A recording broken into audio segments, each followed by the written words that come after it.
हमारे पड़ोसी मुल्क भारत की रियासत आंध्र प्रदेश वाहिद ऐसी रियासत है कि जिसकी असेंबली में बैठने वाले नेता यानी सियासी लीडर इजलास के दौरान कभी तो एक दूसरे की आंखों में मिर्चें फेंक देते हैं और कभी एक दूसरे का गिरेबान पकड़ते नजर आते हैं। आंध्र प्रदेश के लोग शायद भारत के सबसे बदनसीब तरीन लोग भी कहलाते हैं, जिसकी वजह ये है कि वहाँ के सियासी नेता यानी लीडर हमेशा छोटी जात और बड़ी जात के चक्कर में लोगों को आपस में लड़वाते रहते हैं। आज आंध्र प्रदेश भारत की दूसरी रियासतों से भी अगर पीछे रह गया है तो उसकी भी सबसे बड़ी वजह यानी कारण यही नस्ली नफरत और लड़ाई झगड़े हैं। मगर इसका हरगिज मतलब ये नहीं कि इस स्टेट के लोग पढ़े लिखे नहीं हैं या अच्छे नहीं हैं। यहाँ के लोगों की मेहमान नवाजी और फराख दिली पूरे भारत में उसी तरह मशहूर है जिस तरह हमारे मुल्क में लाहौर को जिंदाने दिलान शहर माना जाता है। तो सवाल ये है कि इतने अच्छे लोगों पर इतने बुरे लोग हुकूमत करने के लिए कहां से आए और कैसे आंध्र प्रदेश की गद्दी को संभाल बैठे। आज की इस वीडियो में हम आपको हमारे पड़ोसी मुल्क भारत की रियासत आंध्र प्रदेश की कहानी सुनाने जा रहे हैं।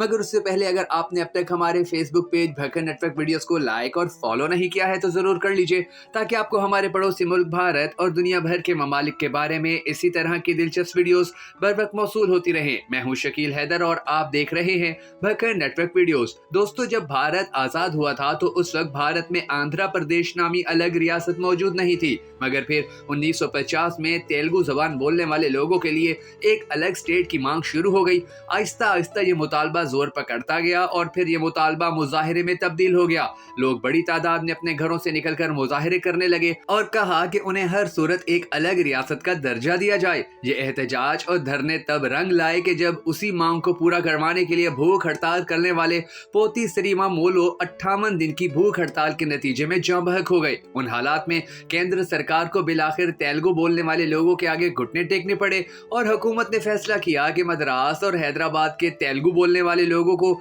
एक साथ मिलाकर 1 नवंबर 1953 में एक अलग रियासत कायम कर दी गई। दोस्तों, देखा जाए तो जबान यानी लैंग्वेज को मुद्दा बनाकर भारत में अगर पहली कोई रियासत बनाई गई तो उसका नाम आंध्र प्रदेश था। इस रियासत ने भारत की तरक्की में अपना भरपूर तरीके से किरदार अदा करना शुरू किया, मगर फिर 2014 में तेलंगाना के बन जाने से हैदराबाद आंध्र प्रदेश से अलग हो गया। हैदराबाद के इस रियासत से अलग होने का नुकसान कितना ज्यादा था, आप इसका अंदाजा इस बात से लगा लीजिए कि सिर्फ हैदराबाद और इसके आसपास के इलाके से ही आंध्र प्रदेश का 55% रेवेन्यू जनरेट होता था। यहाँ तक कि आंध्रा से सेंट्रल गवर्नमेंट को जाने वाले रेवेन्यू का 65% हिस्सा हैदराबाद से ही जाता था। इन हालात में हैदराबाद के आंध्रा से अलग हो जाने के बाद डेवलपमेंट पर फोकस रखने के लिए बजट में बहुत कमी आ गई। साथ ही आंध्रा से सेंट्रल सरकार को जाने वाला रेवेन्यू भी कम होने लगा, जिसकी वजह से सेंट्रल सरकार ने भी आंध्र प्रदेश को बुरी तरह इग्नोर करना शुरू कर दिया।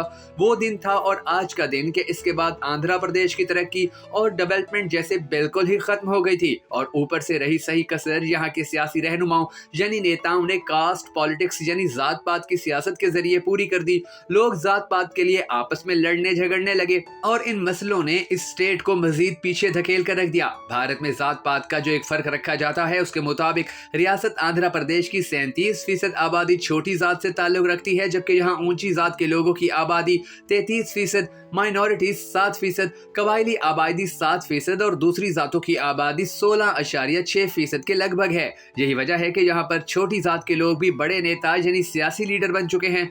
यहाँ सबसे ज्यादा वोट बैंक भी छोटी जात वालों का ही है। इसका अंदाजा आप इस बात से लगाइए कि यहाँ की छोटी जात के लोग जिस सियासी पार्टी के साथ खड़े हो जाएं, उनको सपोर्ट और वोट करें तो वही सियासी जमात यहाँ के इलाकों से आसानी से दी जाती है। इसके बावजूद कि यहाँ 37% आबादी कदरे बेहतर और अच्छी जात से ताल्लुक रखती है, यहाँ ज्यादा ताकत छोटी जातों की ही है। वो अलग बात है कि यहाँ की छोटी जातें भी 12 छोटे छोटे ग्रुपों में बटी हुई हैं और ये सब कम्युनिटीज आपस में भी लड़ती रहती हैं। यहाँ जब भी इलेक्शन होता है तो इनका बैकवर्ड कास्ट की कम्युनिटीज को जोड़ना किसी भी पार्टी के लिए बहुत मुश्किल काम होता है। देखा जाए तो इसी वजह से यहाँ के बहुत से लोग इस कास्ट सिस्टम पॉलिटिक्स को बिल्कुल भी पसंद नहीं करते हैं। इन इलाकों में अगर सरकार कुछ भी ऐसा करना चाहे जो इन लोगों को पसंद ना हो तो ये उस जात पात का मसला बनाकर सरकार को तंग करना शुरू कर देते हैं। सरकार इन तमाम मसाइल से निपटने के लिए मुख्तलिफ किस्म की स्कीमें चलाती है, जिनमें से मशहूर फ्रीबीज और एनेसेसरीज की वेलफेयर है। इन स्कीमों का सीधा असर पूरी स्टेट के बजट पर पड़ता है और हालात बेहतर होने के बजाय मजीद खराब हो जाते हैं।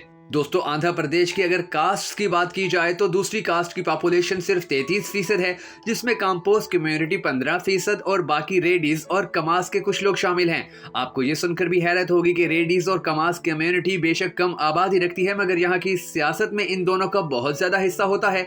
इस बात का अंदाजा आप इस बात से लगा लीजिए कि आंध्रा के करंट CM मोहन रेड्डी भी अपनी रेड्डी कम्युनिटी को रिप्रेजेंट करते हैं। उनके लिए बहुत मुश्किल है कि वो अपनी कम्युनिटी का ख्याल रखने के साथ साथ 37% दूसरी कम्युनिटीज और खास तौर पर 15% आबादी वाली कापोस कम्युनिटी के मसाइल भी हल करें। आंध्रा शायद भारत का वाहिद ऐसा इलाका है कि जहां की कम्युनिटीज इलेक्शन के दौरान हल्का सा भी इधर उधर हो जाएं तो इलेक्शन के रिजल्ट बदल जाते हैं।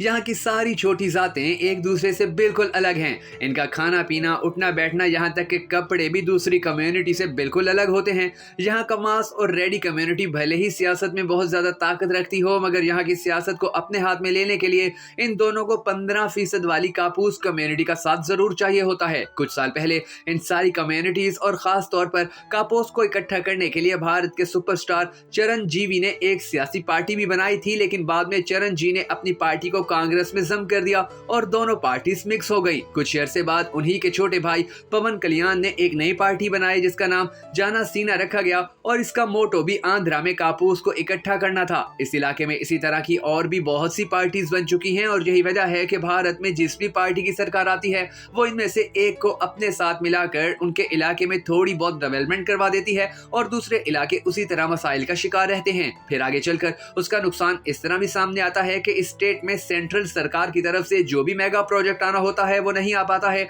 और यहाँ के लोग पीछे रह जाते हैं। आज आंध्र प्रदेश के लोग जितना टैक्स भारतीय सरकार को जमा करवाते हैं उसका आधा भी वापस उन पर खर्च नहीं हो पाता है। इस बात को आप इस तरह भी समझ लीजिए कि 1956 से लेकर 2019 तक आंध्रा ने सेंट्रल सरकार से 2.53 लाख करोड़ रुपए लोन लिए थे। कहा जा रहा है कि ये कर्ज 2024 तक 10 लाख करोड़ तक जाने की उम्मीद हो सकती है। यानी इस रियासत में मजीद मसाइल पैदा होंगे और लोगों की जिंदगी भी ज्यादा मुश्किल होती चली जाएगी। दोस्तों आज भारत के बहुत से सियासतदानों ने आंध्र प्रदेश की सरकार को श्रीलंकन सरकार से जोड़ना शुरू कर दिया है और ऐसा इसलिए है कि आज भी आंध्रा की सरकार यहाँ के लॉन्ग टर्म फ्यूचर को देखने के बजाय छोटी छोटी कम्युनिटीज के वोट लेने के लिए उन्हें खुश करने के काम कर रही है। इस तरह रियासत आंध्र प्रदेश इकोनॉमिक क्राइसिस में भारत की बाकी तमाम रियासतों को पीछे छोड़ चुकी है। पहले जब तेलंगाना और आंध्र प्रदेश एक साथ हुआ करते थे तो उस वक्त यहाँ का अमीर कल्चर, सियासत, बेहतरीन तालीम, रोजगार और सेहत की सहूलियात की वजह से बहुत ज्यादा मशहूर था। मगर आज आंध्र प्रदेश की सरकार के पास अपने मसाइल खत्म करने का कोई रास्ता या प्लान मौजूद नहीं है। दोस्तों आंध्रा के क्राइसिस कितनी तेजी से बढ़ते चले जा रहे हैं इसका अंदाजा आप इस बात से लगाइए कि FDI इनफ्लो की रिपोर्ट के मुताबिक 2019 से लेकर 2022 तक यहाँ 99% की गिरावट आई है, जो दिखाती है कि आंध्रा की सरकार में बहुत से ऐसे फॉल्ट मौजूद हैं कि जो इस रियासत को बहुत जल्द बैंक करप्ट कर सकते हैं। यहाँ के हालात इतने खराब हैं कि अगर केंद्र सरकार अपना हेल्थ पैकेज आंध्रा को ना दे तो ये स्टेट सर्वाइव ही नहीं कर पाएगी। दोस्तों जब आंध्रा से हैदराबाद अलग हुआ तो उस वक्त आंध्रा हुकूमत की कोशिश थी कि सबसे पहले वो अपना कैपिटल सिटी बनाए। उस वक्त आंध्रा में तेलुगु देशम पार्टी की हुकूमत थी और वहाँ के CM N चंद्रा बाबू नायडू थे। उन्होंने कृष्णा नदी के किनारे छोटे छोटे गाँव की जमीन को एक साथ मिलाकर आंध्रा का कैपिटल बनाने की कोशिश की। इस कैपिटल को बाद में अमरावती नाम दिया गया। नायडू ने यह फैसला इसलिए किया था कि ये जगह रियासत के बाकी शहरों के भी इंतहाई करीब यानी बॉर्डर पर थी, मगर उस वक्त के अपोजिशन लीडर जगन मोहन रेड्डी ने इस फैसले को मानने से इनकार कर दिया। इसके बावजूद भी भारतीय वजीर आजम नरेंद्र मोदी ने इसी शहर को कैपिटल बनाने की इजाजत दे दी। केंद्र सरकार ने भी इस काम में मदद देने का वादा किया और फिर मोदी हुकूमत ने इस शहर को बनाने के लिए 1500 करोड़ रुपए का फंड जारी किया। फिर वहां की छोटी छोटी जात के लोगों ने अपने मसले खड़े करना शुरू कर दिए और कैपिटल बनाने के लिए मोदी सरकार को काफी मुश्किल देखना पड़ी।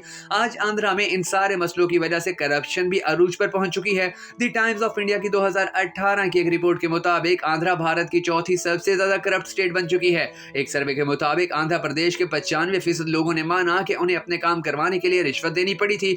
इसी करप्शन की वजह से ही इस स्टेट में बहुत से मेगा प्रोजेक्ट्स अधूरे पड़े हुए हैं। ऐसे में अगर तेलंगाना को आंध्र प्रदेश से कंपेयर किया जाए तो 2022 से 2023 के दौरान जहां आंध्र प्रदेश ने 94,000 करोड़ से ज्यादा का रेवेन्यू जनरेट किया, वहीं तेलंगाना रियासत ने 13 लाख करोड़ रुपए से ज्यादा का रेवेन्यू जनरेट किया। इस चीज को देखकर पता लगाया जा सकता है कि आंध्रा के हालात आज कितने खराब हैं और इन खराब हालात में वहां की जात पात का मसला सबसे ज्यादा किरदार अदा कर रहा है। आज लाखों लोग आंध्र प्रदेश को छोड़कर दूसरी भारतीय रियासतों में जा चुके हैं, जहां के ज्यादातर लोग अपना सब कुछ बेचकर अमेरिका जा रहे हैं और शायद यही वजह है कि अमेरिका में पिछले 10 साल के दौरान जो ज़बान यानी लैंग्वेज सबसे ज़्यादा फैल रही है वो तेलुगु ही है। आंध्र प्रदेश के लोग आज मोदी सरकार की जानिब देख रहे हैं कि आखिर कब वो उनके मसाइल हल करने की संजीदा कोशिश करेगी ताकि ये लोग भारत छोड़ने पर मजबूर ना हो।